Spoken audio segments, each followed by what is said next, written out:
The next section is expanding brackets then. And the previous video, I sort of talked about the grid method, which you may wish to use if you've got sort of binomial or trinomial situations here where you have many different parts. Of course, it could be done such as this, but what you need to do is you need to make sure that you are getting the answers correct. Okay, accuracy is more important than perhaps style in doing something like this. So please ensure whichever method you prefer, whether you sort of would write this as x minus y, and then what do we have here? X minus y and x and y and minus 1. You could find the 6 parts that way or this way, but you're striving for accuracy. What do we do in situations where we have 3 sets of brackets? Well, you can just pick 2. Here, I've picked the 2 that are sort of closest to each other. I would multiply these out and then multiply my product, my answer, by the remaining bracket. Okay. Remember, you can mix and match, so you could do x plus 1 first and x plus 3, and then do x plus 2 at the end. Or you could also do it with the second brackets first. So here, the last 2 brackets have been done first.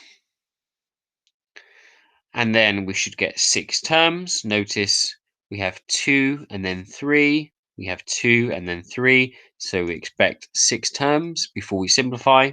1, 2, 3, 4, 5, 6, as we have done there. This would be a cubic because x is multiplied by itself to reach this situation. So quickly pause the video, have a go at the questions one by one.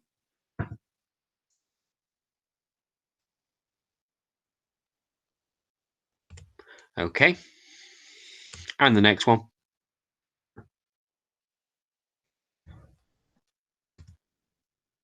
And finally,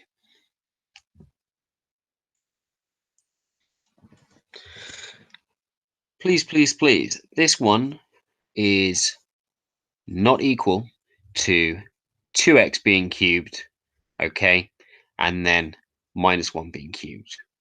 Common mistake is to neglect the interaction of 2x and other minus 1s and so on. If you do this, you will miss out lots of the terms.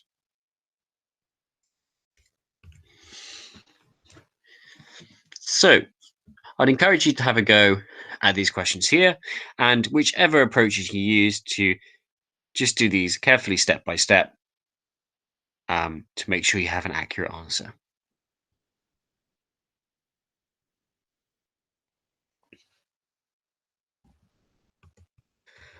Okay, and the answers are there on the board. So that's expanding. The other way to think of it, perhaps, then is talking about factorizing.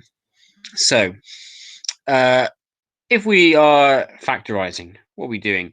We are taking, well, we had quadratics mainly at GCSE, but at A level, you'll often be dealing with cubics and perhaps even quartics too, where we break these down into their linear factors. Okay, linear because there's just 1 for the power of x. So this is a product because this is a linear factor multiplied by a linear factor multiplied by a linear factor. So some basic examples. Sometimes we don't need to overcomplicate this too much. So we just say, what's the highest common factor? The highest common factor can be algebraic as well. So x squared goes into each of these. So our final answer. Remember, it's not just number, it can be number and algebra at the same time. So we can factorize as so. Factorizing quadratic then. So what are we looking for? We're looking to write a product of linear factors, starting with the product is the way you would have learned this. Okay, so this one here is to show the product. This one here is to show the sum.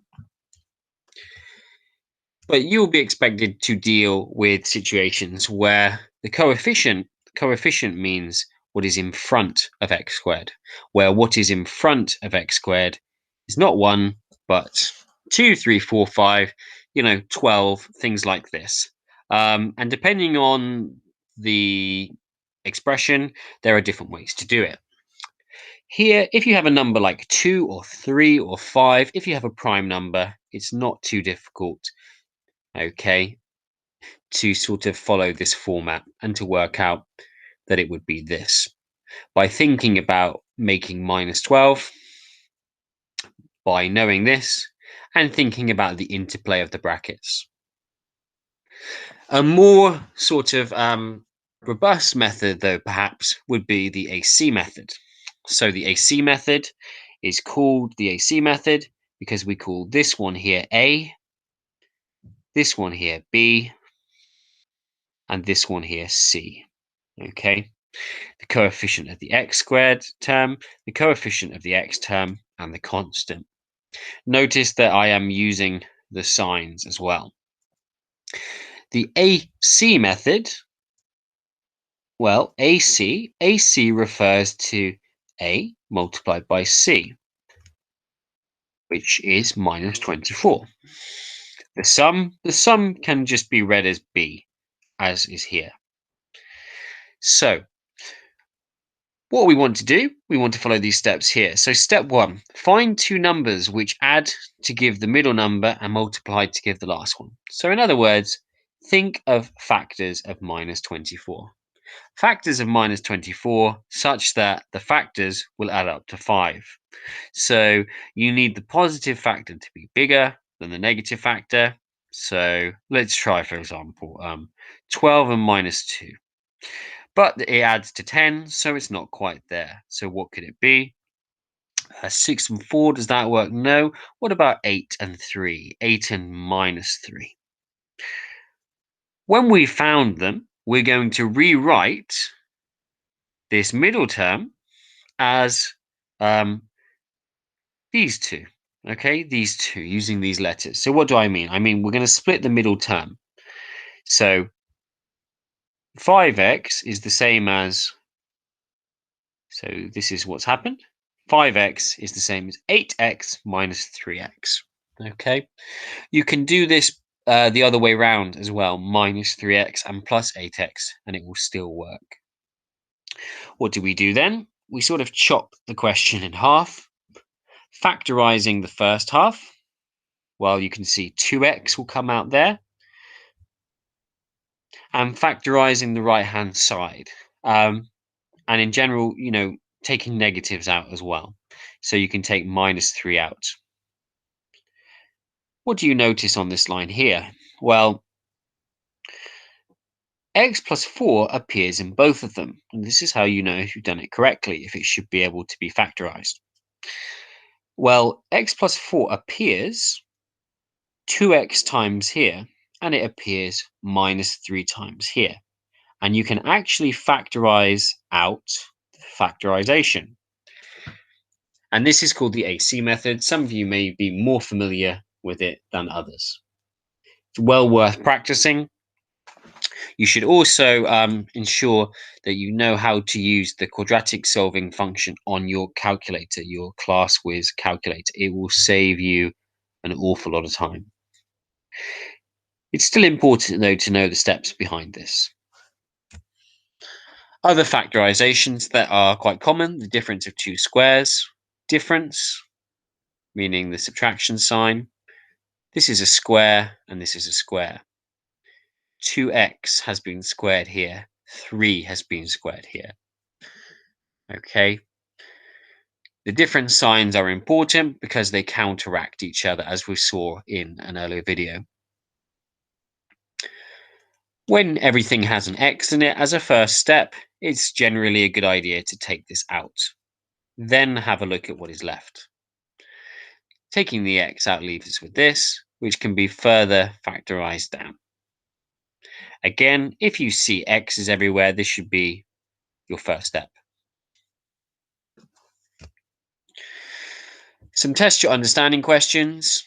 pause and have a go at this one here, first of all.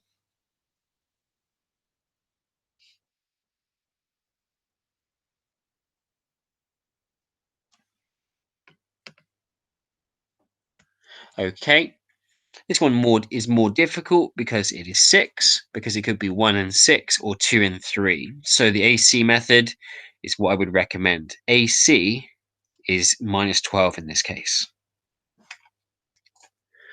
Factorize completely. Pause the video, have a go.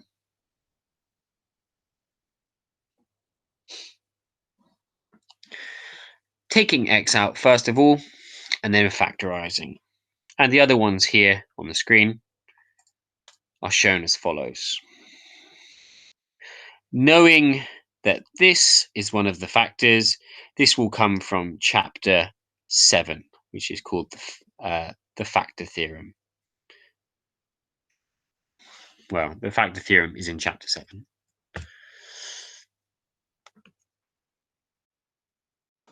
It's just finally worth saying as well that you can have quadratics. You can have quadratics with other variables, other letters. It's not exclusively always x. In fact, you will visit this in a lot more detail in chapter 2, and then as you learn to deal with more things such as trigonometry and logs and exponentials, you will also have quadratics with these two. Okay, that brings us to the end of chapter 1.